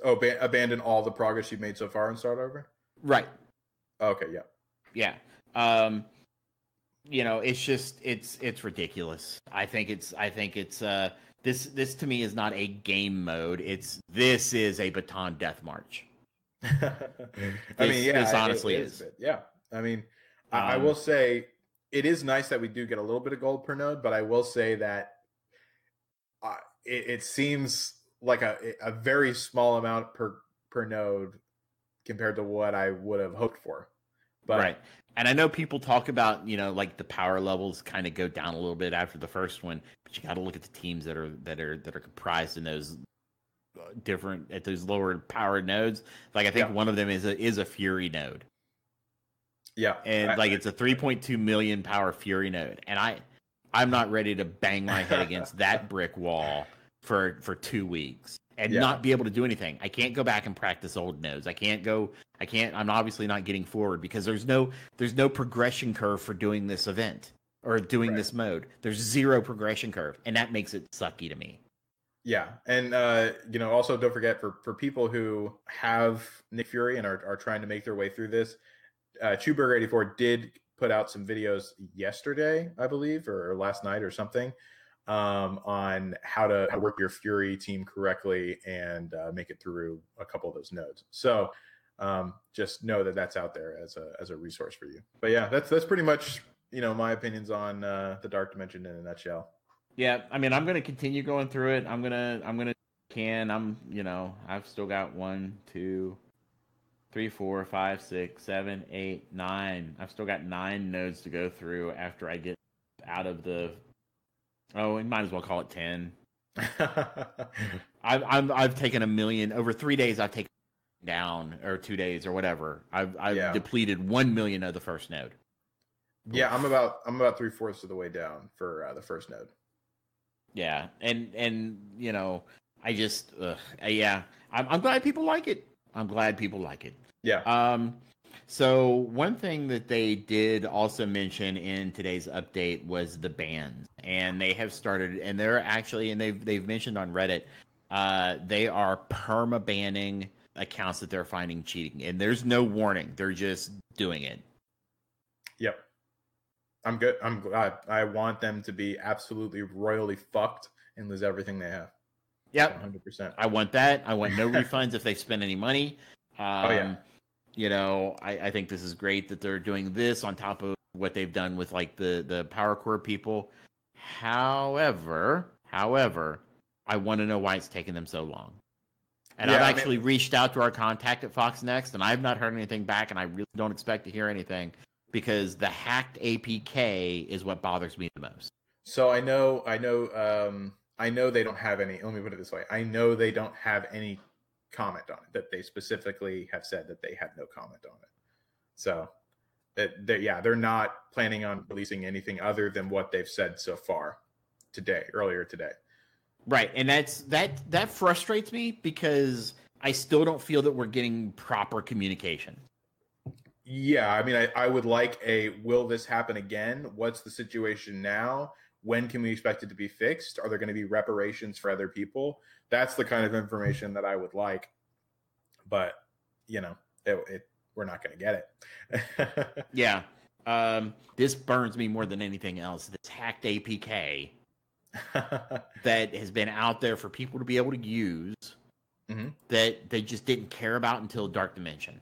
Yeah, no, that is definitely the most frustrating thing. I don't know if it was just they didn't know or they didn't care. One is definitely worse than the other, that's for sure, but they're both pretty bad. So yeah, I mean, I want it to be over with, that's for sure. But one other thing before we move on, I did want to go ahead and say I saw. Here we go. All right, so Fear of the Darkness is coming to about 60 days, so that'll be interesting to see how it plays out. I won't be finished with it for an incredibly long time. That's for darn sure. But we know a little bit more about the rewards for it now for the first person to complete it. So the first person to complete Fear of the Darkness will have their name enshrined in one of the game's combat arenas. We'll also distribute 100 character shards each to every member of the community for the character of this person's choosing. So basically, whoever wins this thing is going to pick a character that they like, and then we're all going to get 100 shards of that character. I think that's pretty cool. I bet you there will be stipulations on that. I'm sure they'll. I'm sure that there will probably be something saying you can't do this or that. But yeah, either way, it's cool, and I like the fact that they're going to have their name enshrined in one of the combat arenas. That's also pretty cool. I was really worried about originally them giving the first person some ridiculous amount of everything and just pumping them full of stuff, so that way they'll always be in first place forever, right? The rich get richer kind of thing that they're so in love with. But yeah, I'm glad to hear that instead it's more of, they get a nice exclusive kind of memorial in the game itself, and he also gets to pick something that gives back to literally everyone else, which is fantastic. So I actually am a big fan of what they did right there, and I think they should do more stuff like that from now on, especially with competitive stuff. I think it'd be really cool. Avenue Assassin just said this. I bet they'd troll and do 100 aim monstrosity. I don't even know if I'd be mad. I'd be laughing so hard. That'd be one of the best things that happened in this game. That would be awesome. That would be that would be epic. I'm not gonna lie. I mean, I'd be like, 100 aim monstrosity, 100 Scientist Supreme. Yeah. Actually, I want Scientist Supreme. I haven't unlocked her yet. So you haven't unlocked Scientist Supreme? No. Damn. Nope. Yep, I have not. So I mean, I've got through the node, but just too many other things to farm. Yeah, no, I feel you on that. Well, yeah, So, all right. Well, that's pretty much it for the dark dimension for me. Yeah, so today, going on right now, unfortunately, it'll be over, I believe, by the time this episode drops. But we'll talk about it live anyway. They are doing the sale of the century. Oh, yeah. Okay, I don't spend, so I'll let you talk about this. Is it worth it? Yeah, I mean, some of these sales are fantastic. These are the best sales I've seen in a long time. I think even objectively, you can probably agree with that. These are pretty amazing. And if you ever did want to put some money in, now would be the time. I feel like, because you get some really good offers here. Actually, this $10 orb super bundle looks. I was about really to good. go into that. Yeah, $10. You get 6,000 premium orb shards or fragments rather. You get 4,000 gold orb fragments. And then you get 600 mega orb fragments. That'll just be nice if you have most of an orb built up and you need a bit more to finish it off. But yeah. I mean, that's looking pretty nice right now for $10. Then there's the mega orb super bundle for 15. Yeah, you basically looks like you get orb and a half. Yeah, just under an orb and a half, and that's for $15. Compared to the value, I personally wouldn't go for this one, but compared to the value that they normally have for the mega orb pull for one, I think it's 50 or not 50. It's like $40 or something like that. So this is pretty good for that, But yeah, the one that I like the most for sure, the Power Core Super Bundle. Yeah. 1,500, 1,580 of the Power Cores, 1,500 campaign energy, 500,000 gold, 4,000 Venom orb fragments, and then you get 500 raid energy, and then 600 mega orb fragments. That is pretty damn good. You're basically paying for the cost of the power cores, and then you're getting everything else for free along with it. Yeah, that does look to be a really great deal. So these are all really good. And we must be getting close to the end of a fiscal quarter for them. Yeah. I mean, you know what? I think that they should do something like this probably once every 2 months or so. Honestly, if I'm being super honest, I would say that these are the prices that things normally should be. But that might be me being greedy. The Power Core Super Bundle is a little low. The Power Core Super Bundle is definitely, I think that's probably the best value there if you were to weigh everything out. That is definitely the best value there. Now the Orb Super Bundle and the Mega Orb Super Bundle, I could get behind those, maybe $5 more a piece. And I still think they'd be good value. Mainly for that Orb Super Bundle, because you're getting 2 gold orbs. Not that I've pulled, I want to say, five or 6 gold orbs this past week or so. Yeah, and I've yet to hit anything higher than 42K. Yeah, so, I mean, gold orbs are never an attraction for me because I have yet to pull 1 million out of I don't even know how many pulls I've had so far. So it's funny. Every orb pull, I'm hoping for a gold just so I can send it to you. Oh, dude, join the rest of the world that listens to this podcast. I mean, every single day I'm getting new people that are pulling 1 million, for the 100th time. And they're like, hey, look what I just got. And I'm like, I hate all of you. But Chewy just last week, right before we started up. God, I should have pulled something right beforehand. But right before we started it up, he pulled 2 millions. I think I was two 1 millions in a row. Yeah, I think he pulled 4 gold orbs overall or something like that, or maybe 3, but 2 of them were 1 million pulls. Yep. What the hell is that bullshit? He's siphoning off luck from me somehow. I don't know what it is, but he's doing it.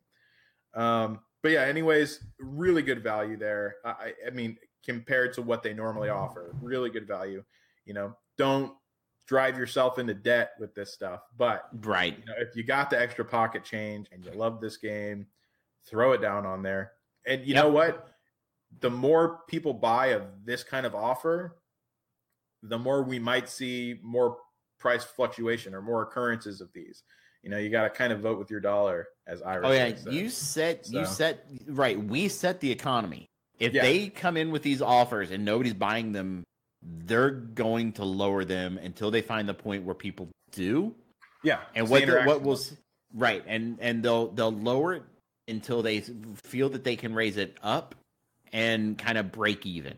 Mhm. So there's that supply and demand model where, you know, you've got to kind of maximize your return.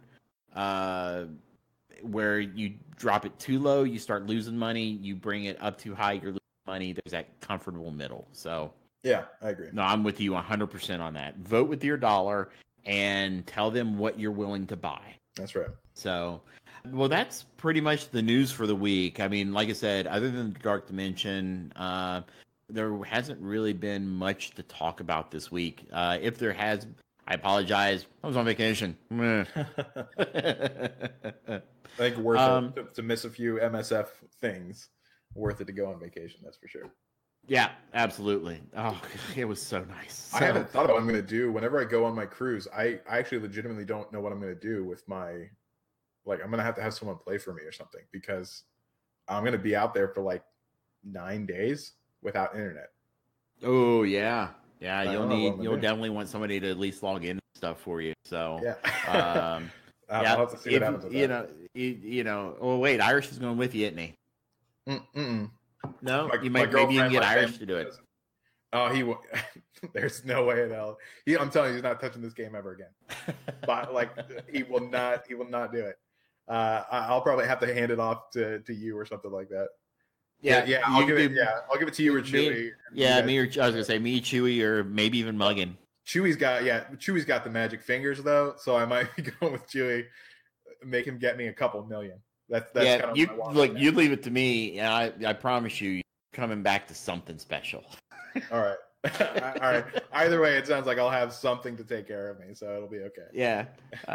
If you don't have a 7-star loot cage when you do it, you will have a 7-star Magic's loot cage when it comes back. A monstrosity is maxed out. All my resources are gone. I have $600 charged to my credit card. So that's our news. And now we're going to move on to what's quickly becoming one of my favorite segments, our Patron of the Week.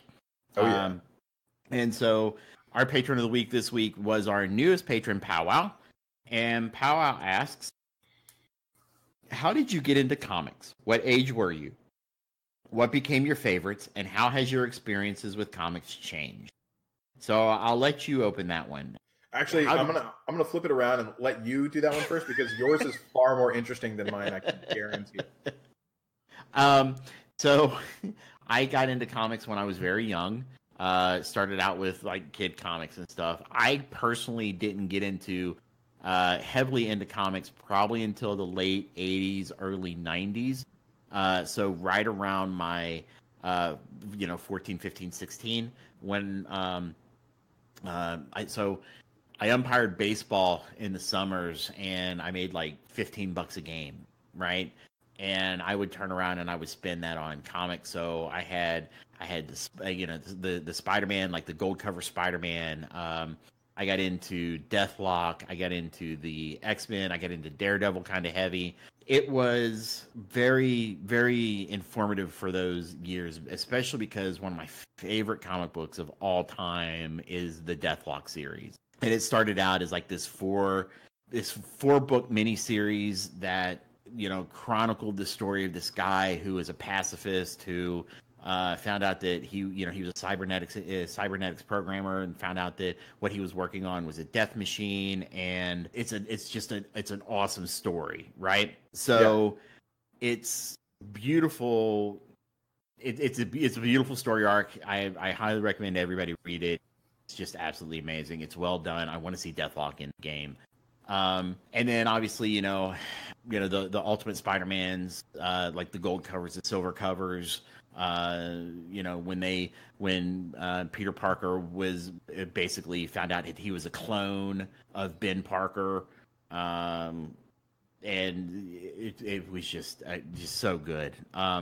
Right. So that was all my early formative stuff for comic books. Then I kind of got out of that and got into Magic the Gathering. So all my money got pumped into that. Yeah. So anyway, that's how everything went for that. And so recently I've kind of gotten back into comic books. And so now I found a place where I can read comic books online. So I've actually gone back and like started with like the original X-Men from 1993. Right. I've been reading stuff like Big Hero 6, things of that nature. And so, it's awesome because I can kind of introduce my kids to it too. So, I've been introducing like every May they do a free comic day. Mm-hmm. And so you go down and they have special comics for that day that kind of help get you into it. And so I've introduced my kids to that. In fact, Right. I think my son bought one of the Marvel anthology encyclopedias. Jeez, like a whole Marvel family, pretty much. Yeah, pretty much. You don't understand. We were talked earlier. I don't remember if it was before the recording or during. I'm an entertainment junkie. I think I own nearly every Marvel movie from Iron Man on. So since 2008, the one I'm missing is Ant-Man and Wasp. I haven't bought that one yet, but All right, that's let me only ask you a because question. of vacation. Did you see and do you like The Punisher, the original Punisher movie? Oh, the one with Dolph Lundgren? Wait, is Or that the what? one with Thomas Jane? I don't know the guy's name, the actor's name, but it was the So first. It the was the one first from one Rocky, the Russian from Rocky, I don't remember him being in that. he was the first Punisher. No, that wasn't. What? Okay, I must be thinking of a different version then or something, because I'm talking about was it 2004? That's not the first one.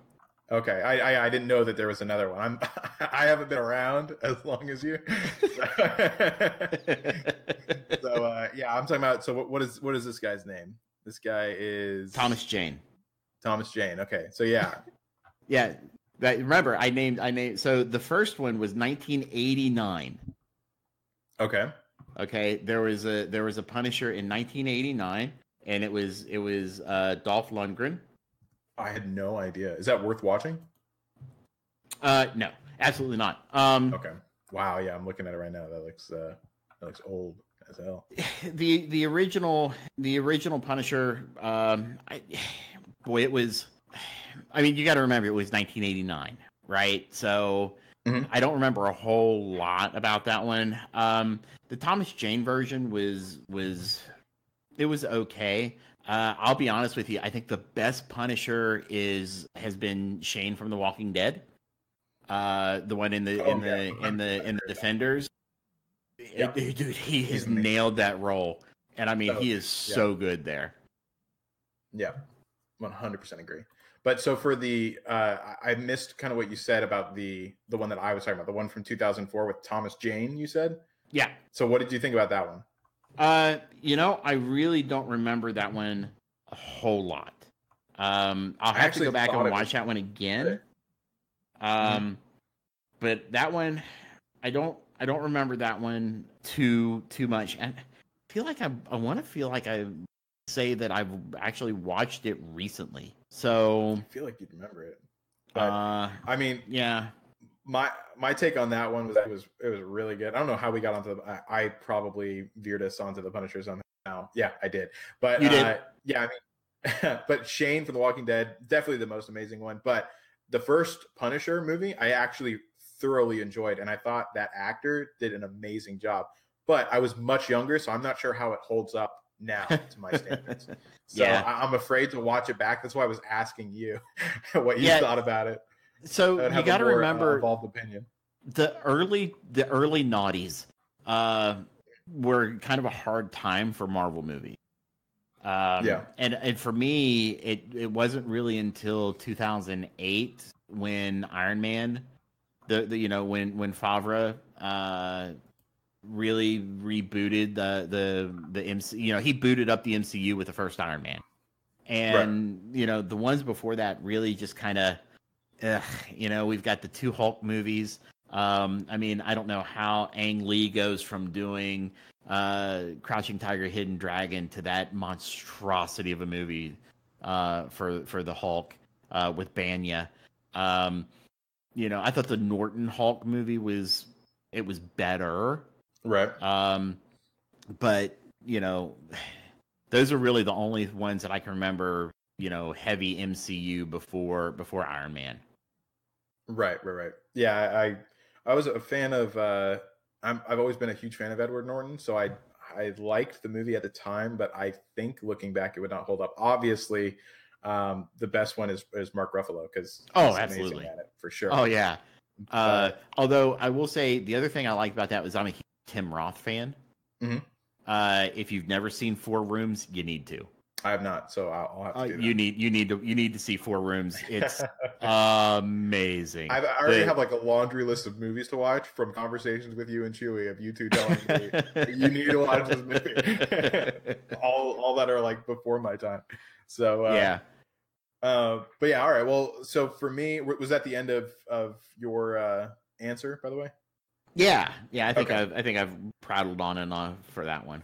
Okay, so for me, comic books was pretty out, at least of like the mainstream for my childhood. It seemed like, I'm not sure if maybe I was just like the area I was in or whatnot, but it obviously had a huge resurgence recently. But for me, growing up, it was kind of like meh. Marvel was obviously not at the place it was now, so I didn't have like I never collected comic books at all.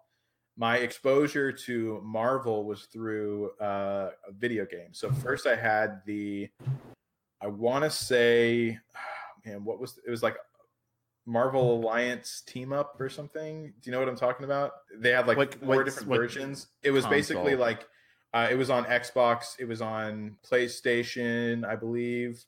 It was basically like you got to pick from all these Marvel characters. You and another buddy could join in. You each control a character. You could have more characters that you team up with. Ultimate Alliance. Yes, that's it. Yeah. So yeah, Ultimate Alliance.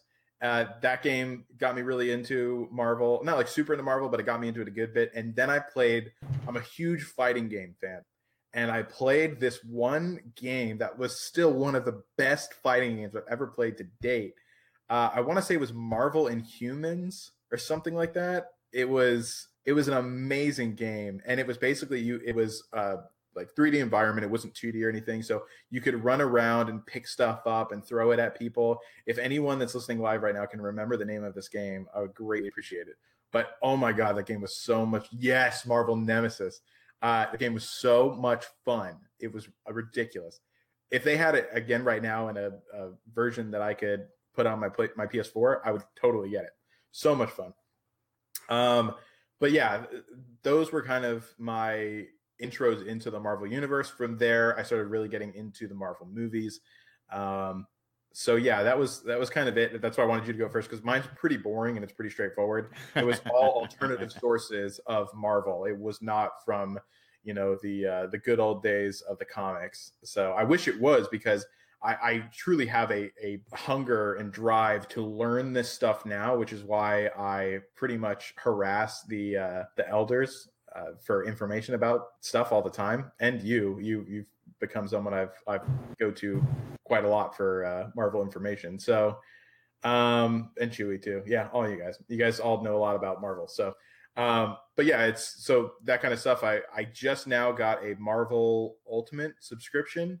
One of our listeners, Spider Guy, he actually gave me one that he got with the Spider-Man game, a code that he got for a free month.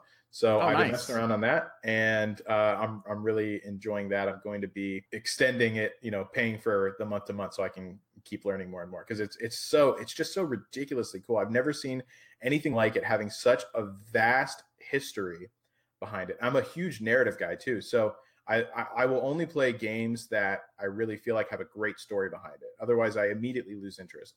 Outside of fighting games, of course. So, like Destiny, for instance, I was a huge, massive fan of Destiny. I loved the lore of Destiny, but eventually they had some other problems, and I kind of died off it. But yeah, like that kind of stuff is what really gets me. And there's just obviously so much of Marvel lore. It's crazy. The one thing that gets very confusing for someone coming into it retroactively is there's so many retcons that it's hard to keep up with what's canon now. You know what I mean? Yeah, it is like we talked about when we did Venom the other week. Yeah, with the Deadpool thing and the Deadpool thing. Yeah. It is hard to keep up with everything that goes on with all the different storylines, all the different universes. It can be kind of a nightmare. Yeah, I mean, it's certainly intimidating to say the least to try to get into, like, really try to get into the story side of it all outside of easy digestible mediums like movies, you know. So it's intimidating to do so, but I think they've made it a little easier now with Marvel Ultimate Alliance, at least as far as getting it. But yeah, it's a lot of stuff to go through. But either way, I'm a huge fan of Marvel, and this game has really also definitely been a catalyst for me to get more and more involved in it. But yeah, that's pretty much my experience with it. Yeah. Now, real quick before we move on, if you like Destiny, you should check out Warframe on the PS4. Oh, I have. So I know a lot of people that play Warframe. Pretty much. Wait, now you know another one. From you play it too? Oh yeah, I'm 400 days in or something like that. Okay, well, so I've seen a lot of people. I was going to say almost exclusively, it's been through this, like through the community here. I've had so many people say you need to try out Warframe, or seen them kind of passively playing Warframe, and I went and looked it up, and it looks great. I just haven't like actually pulled the trigger on playing it yet, but I got to be honest, it looks really cool, and I'm glad that I believe I can play it on both, like have a shared account that will pull my information on both my PS4 and my computer. Is that correct? No. Each world is segregated. Okay. So I don't do that there. So I'd probably, at least as far as I know, because I don't think I can do that on because I've got it on Xbox and PC, and I would expect those at a minimum to, cross-platform. But it's not a Windows Anywhere product. Right. No, that makes sense. Yeah, and for it's one of the games that you can do completely free in the economy. So it's a great game. It's absolutely great. So I highly recommend it. So, all right. Well, Powwow, I hope that answered your question. And again, if you'd like to be considered for our Patron of the Week, we do offer that to our patron, obviously from the segment title. So, next we're going to move on to the grab bag, and I pulled a couple of out this week. There were a few others, but one of them felt like it wasn't really a question that we could answer, because it was asking about where Thanos and Deadpool were going to go and things of that nature, and I'm like, we just don't know that. And then another one was targeted directly at Chewie, and since obviously he's not here to answer that one, I didn't bring that one in, and because it was related to, I believe, Fury, and neither one of us have any of that Fury knowledge. So anybody that wants to ask him, please feel free to ask Chewie, in general, or even in the audience or anything like that. Yeah, and like I mentioned earlier, he does have those videos up he just put up that kind of help out with any Fury questions. So let's see. Fat Honey Badger asks, what's everyone's favorite and least favorite game mechanics in MSF? So, Hebrew, what is your favorite game mechanics? Oh, God. Favorite game mechanic? I think probably my favorite one is... I'm trying to pull out something unique here.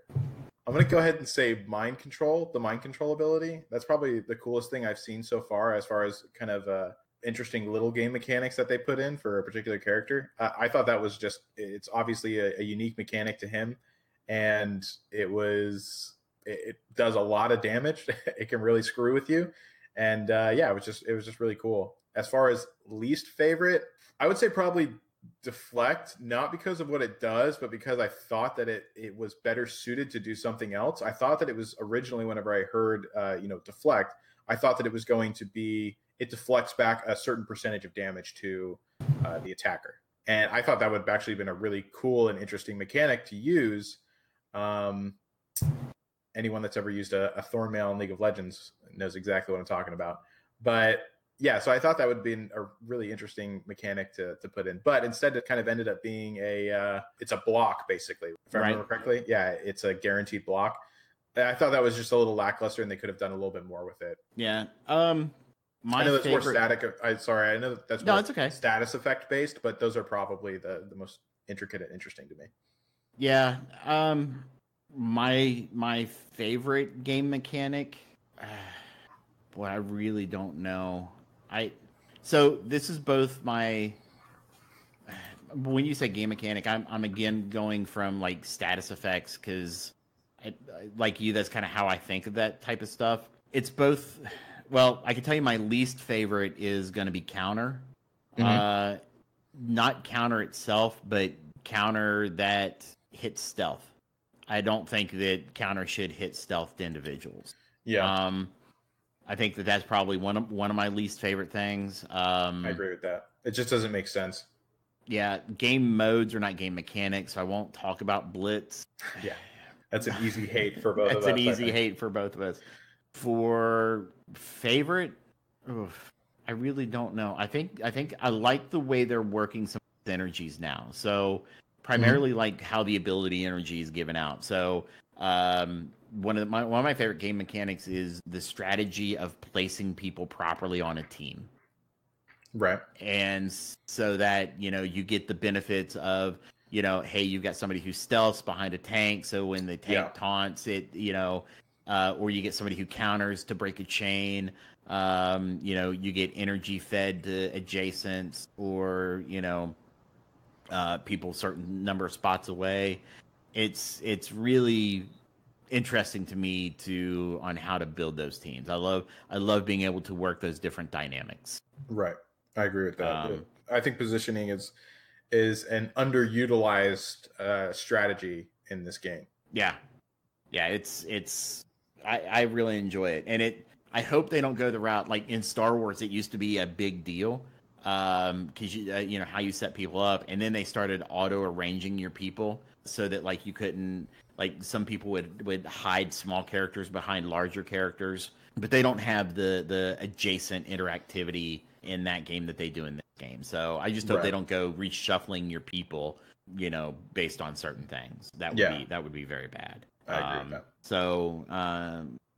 Fat Honey Badger, I hope that answered your question there. San Francisco asks, are you guys ever going to start another podcast where you guys just shoot the breeze together? The last episode showed that could work with all of your chemistry. It's Uh, actually, I'll let you handle that one. okay, well, so there's a few things I want to say about that. So first of all, there's some people that were upset with how much off-topic stuff there was last week, and we totally understand. Uh, that, and you're right, that kind of stuff is geared more towards other podcasts. Um, that being said, as far as I am concerned, I know I have several podcasts coming out. As does Chewy. If Chewy was here right now, it'd make a little more sense because Chewy and I have some things coming out. As far as Dorian and I, nothing as of yet, but I know Dorian, you've been already thinking about a few other things just from I heard life advice with Dorian the other day. Well, So, apparently that doesn't go over very well, which is fine. Not everybody has to agree on everything. well, that's for sure. Yep. And so you and I also kind of talked about, doing a Shoot in the Breeze episodes and maybe doing those as patron only or a subscription, based podcasts where we just kind of shoot the shit together. And, because that would be interesting. I've thought about reaching out to Chewy, and that was why I asked him about, I don't remember if I asked him on the episode or not, about his wife and if she was a gamer or not. I can't remember if we were recording. That was so long. But I thought it would be interesting, like you had said, because I'm a gamer, he's a gamer. If his wife's not, my wife's not, do something with the four of us, gamers and their girls, gamers and their Hey, wives, I or was whatever. somewhat involved in that too because my girlfriend and I remember we were talking about. Oh, okay. You have Yeah. actually, I'm not sure. Actually, Chewy's in chat. So, Chewy, how long have you and your wife been married? Just out of curiosity, because I think if I remember correctly, it was they've been married. They've been married for like 8 years, and I think you've been married for 5 years, and you've been married for what, 18? Correct? 18. Yeah. So yeah, okay, together for 8, and then he's married for 5, and then for you, been married for 18 years, and then my girlfriend and I Together for 18, married for 18. yeah, as we found out, Right. And then my girlfriend and I have been together for a little over 3 years now. So it would be an interesting dynamic because we have all of us in different places of relationship. Sorry, Chewburger just said, "Put a ring on it, you bastard." She would definitely 100% agree with you right now. But Yeah. that's to come in the future. We've already discussed some things. The three of us have already discussed some things about that. Yeah. But yeah, I mean, I think that would be that is definitely a very interesting thing that might end up needing to happen someday. Yeah, yeah, just to see how it goes.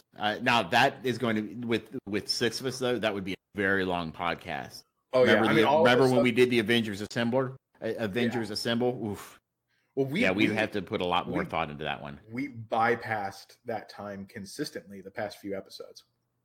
Easily. I know we have, and that was only with three of us. Three of them. So. Yeah, that's like it definitely needs to be all of the stuff like you and I stuff that we were talking about earlier today. Like that stuff is definitely stuff that is prime for like Patreon exclusive stuff. I think. That's just a big part. We're not trying to be greedy or anything, but that stuff that obviously our Patreons they really enjoy us as well as our content, and we like to give value to them in any way that we can. So if that's something that they enjoy, we would love to give that to them. But yeah, as far as the other stuff, that the much bigger stuff and much broader stuff, I think that's going to end up going on a separate podcast of some sort. Yeah, absolutely. So San Francisco, I hope that answered your question well enough there. Everything's in flux. We'll see what happens. Let me add just one other one. I'm not sure if you saw this, but from the Avenue. Assassin. Yep. Yeah, I was actually just about to bring that one up. Yeah, go ahead. Okay, well, I was going to say, so Avenue Assassin messaged us just a moment ago in our live chat and said, what's your opinion on the new Polygon article? And I think that's pretty interesting because, we didn't even think to put that on here. And that was a bigger deal than what I think people recognize. Let me just hand it off. To you. You go ahead and start. Yeah, so I'll be honest. It came out while I was on vacation. I have not yet read the full article. I read like the first bits of it. But I've heard people talking about stuff that was in there. I can't go from personal experience on the whole thing. I feel like it was a spin doctor article. Yeah. At least that was the impression that I was getting out of what I had read up to that point. I even heard somebody mention, and I did not see this, so if this is not in the article, I apologize. I'm going off of what I saw others commenting. So somebody else had made a comment about they had the audacity to talk about when they removed the power cores, they were giving us comparable rewards in return. I said that. Actually. Was that you? Yeah. Okay. Yeah. And it's just like, ooh, that was bullshit. That was a bunch of BS. I thought I'd seen that on Reddit, so I apologize for not giving you proper credit. But yeah, I mean, it for me, it was, I don't know. So I don't know a whole lot about Polygon. I know that their articles may have been kind of the catalyst for some of the changes that we saw. But this person that did the article, I'd never heard of before, never talked to personally. So I don't know anything about them or what their role is at the company. I know that the person we talked to is pretty high up. So I don't know where this is really coming from. If this was somebody is actually in the development studio or somebody at Fox Next Corporate. Because there's Fox Next Studios, which develops the game, and then there's Fox Next, and it's really weird. At least that's my understanding of it. Right. What about you? What did you think on it? So for me, I basically thought, just as Flip in chat put it, I think it was a obvious fluff piece. They had two terrible articles come out previously. I think that those articles were definitely a big part. Those and the two top content creators for the game itself leaving, which was the catalyst for the article, ended up becoming the catalyst of change. So I think that they were important and they played important parts, but obviously they turned around, and props to MSF for turning it around. First of all, they did a great job with that. But I do think that this was a very tactical article that they went out, and probably, I'm sure that they were the ones that pushed on doing an article. Oh yeah. And so I'm sure that the reason why is because whenever you search for them on Google, that would come up, right? The articles from before. Now you'll also see at least this article, and this one's the newest, so you'll probably see more hits on it as well. Right. So I think that it was definitely a way for them to basically cover up the past from before, right? And to be fair, they did at least talk about how they did screw up. They admitted guilt on a lot of things in there, and I was glad about that. But they also definitely fluffed up some things that they should have taken the blame for a little bit more, and some things that they kind of I don't remember exactly what it was now, but some things that they definitely kind of skipped over that they should have addressed in that article. Right, but that's how a lot of those go, because you and I know you and I have reached out to Fox Next to come on the show. And we would be it's one of those those things are formatted. We would submit a list of questions that we would talk about, and we wouldn't deviate, and they would obviously have full rights to basically nix or whatever any questions that were on there. So yeah, exactly. I mean, it's a big PR thing, and you have to go through people to do it. But that being said, I think the biggest thing to me that stood out was definitely they said that we gave equal value, and or more value, they said, and that's absolute bullshit. Power cores are a universal currency for everything. I'm sorry, giving us what was it, a training module orb isn't going to do shit for us. Exactly. Fuck off with that. But yeah, so sorry, but yeah, that's basically my thoughts on it. I think it was a good move by them strategically, that's for sure. But so yeah, that's what it was. Yeah. So, all right, guys. Well, I think that's all the time we've got for questions this week. If you'd like to submit questions to us, you can do so in our Grab Bag channel on our Discord, or you can email us questions as well. So, with that in mind, we're getting into the final stages now. So, Heber, I know that everybody here has been kind of dying to know, what's your vision farm looking like? Who are you farming right now? My vision farm is 0. I'm not farming him in the slightest, nor will I. I got to be honest. I've been tempted before, and it gets more and more tempting each time. Dark Dimension kind of tempted me a little bit more, just because sometimes just a really good tech team, that synergy for a really good tech team can just be so powerful in every facet of the game. It's just so universal. And so it's been tempting, but no, I won't do it. Reason prevails at the end, and reason tells me that he's trash and garbage, and I should never level him up. So beyond him, I am leveling up my Night Nurse to 6 stars right now. She's at 140 out of 200, so she's going to be getting up there soon. And I'm leveling up Cable because he is a sad 4 stars with only 80 shards in, and I need him up higher for in case I need him for whatever the mutant thing is going to be, right? And we assume that it's going to be something with 5-star minimum. So I think even Chewy, I mentioned something about that in chat. I'll have to go back and read it. I'm not on the screen right now, but yeah, Cable, I'm trying to get up to 5 stars. And Captain. God, Captain's such a terrible farm. He's at 100 shards out of 300, so he's getting up there. And I think that's all the big ones. I'm passively trying to get some extra shards for my Defenders team. But Luke Cage is already almost 7 stars anyways. He's 100 in, so he's getting close. But yeah, other than that's pretty much it. What about you? Boy, it's pretty much getting the Defenders up there. Focus farming on JJ, Iron Fist, and Punisher out of their nodes. Daredevil out of the Arena store. Mm-hmm.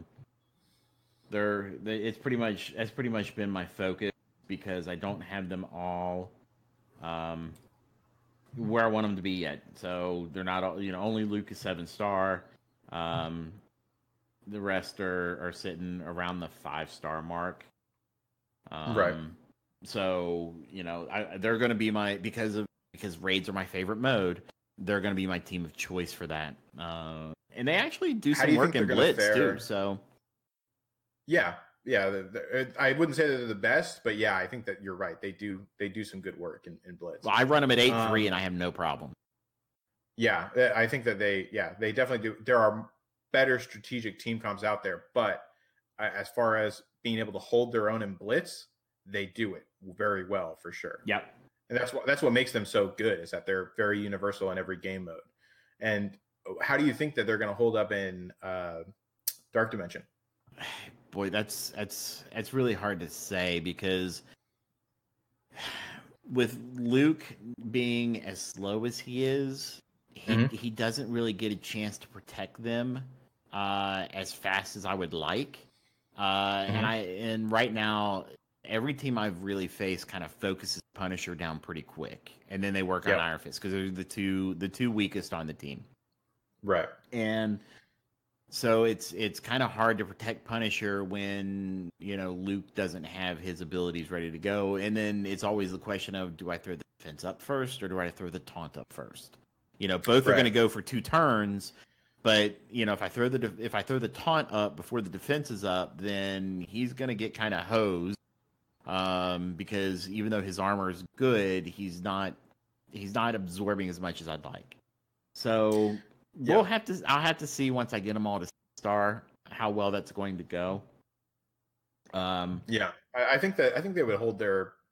I think they would do okay. You're not going to make it through the whole node. I would assume. I don't know. I haven't experimented with it, but I'm guessing you probably aren't going to make it through the whole node, unless you have them all very high, of course. Then right. So you have some benefit though with Punisher and his passive where he assists.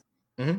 Because especially with Iron Fist, his heal is going off. You're getting that heal off all the time, because it's only a 3-turn cooldown, and JJ's feeding him energy, Luke's feeding him energy, and with Punisher assisting Daredevil, or basically countering for Daredevil, the massive amount of counters you get from that team.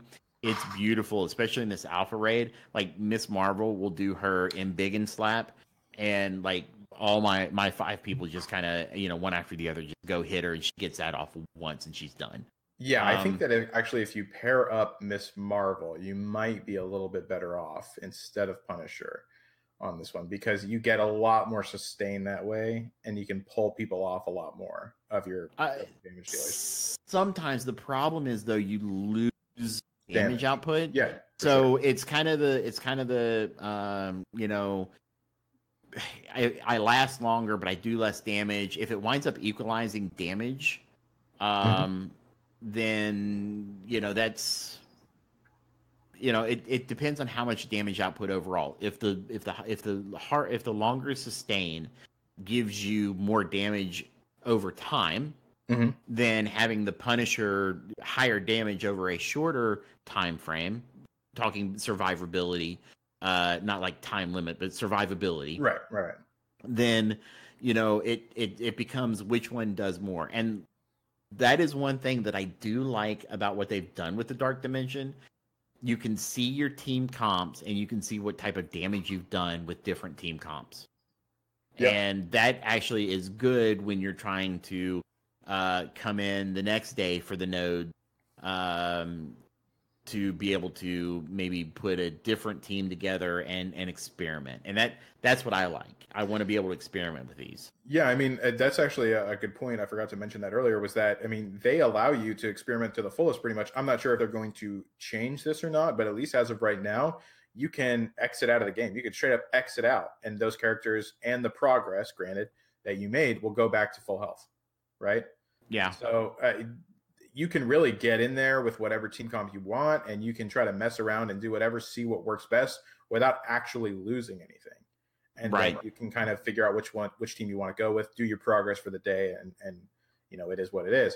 But from one thing, just to go back to the original point, I think that one thing that I've learned from watching a couple people do it with Fury is that tactful sustain in this mode plays a pretty big part. Right. And so I think that, and like I said, this is, just speculation, but I feel like Miss Marvel would end up being a better benefit to the team than Punisher, because Punisher, I think, would end up being a little bit more of a liability, because I think he'd get nuked down pretty quick. Right. And that's where getting that initial Luke thing off, be it his taunt and regen, or throwing defense up, can make a huge difference in that. Yeah, I'm just more talking about the times whenever he's not covered right? The taunt isn't on him, the defense up isn't on him, which granted, if you got JJ with you, it happens pretty often, but there's definitely sometimes whenever it's a turn or two that isn't the case and he's not covered all the way. And he can get nuked down. Considering the level of these characters, he can get nuked down. Anyone is liable to get nuked down. Oh, yeah, absolutely. So, yeah, I mean, RNG is also your friend. So, even if you have the team that you want to go for and you get bad RNG, quit out, do it again, and take advantage of this, at least while we have it. I'm not sure if this is going to stick this way or not, but yeah, take advantage of it while we have it. Anyways, that's who I'm farming, and I think you ended up with who you were farming. The yes. Defense. Yep, absolutely. Yeah. So, pretty much the defenders, and I'm getting them all max leveled. They're all max level right now, but max ability levels and everything. Right. Because I've still got a few that I'm working on getting there. So yeah. All right. Well, that has been our show for the week. I want to thank everyone that joined us in a live chat. Hebrew, did you have anything that you wanted to say before we head out? Not too much. Just, first of all, thanks to Chewy again. He's with us right now in chat. But yeah, he's got a lot going on right now. We both do. I know just to the extent of how much is going on with that because I'm involved with him on a lot of it that's coming out. So yeah, it's just a really full schedule, and I wouldn't want to do 2 podcasts for the exact same reasons that he wouldn't at this point. It's just so much going on that we're doing. So we really appreciate his time here doing that. We're really glad that we have all of our Patreons supporting us, and we really appreciate the help, and everyone that's listening in live. Thanks for sticking around, and all of our listeners that listen after the fact. We really appreciate all the support from you guys. Yeah, absolutely. So if you'd like to get a hold of us, you can find us on email at theravagerreport@gmail.com, or you can join us on our Discord at discord.me/ravagerreport. If you do like what you hear and you'd like to provide us with support, you can join us on our Patreon at patreon.com/ravagerreport as well. You can find us on Twitter at ravagerrepo. That's RAVAGERREPO. And I think that's pretty much doing it for this week. Again, thanks everyone that joined us live for chat. Chewy has been wonderful. Sorry to see him go. And we hope that you'll come back and join us every once in a while. Until next week, keep fighting, true believers.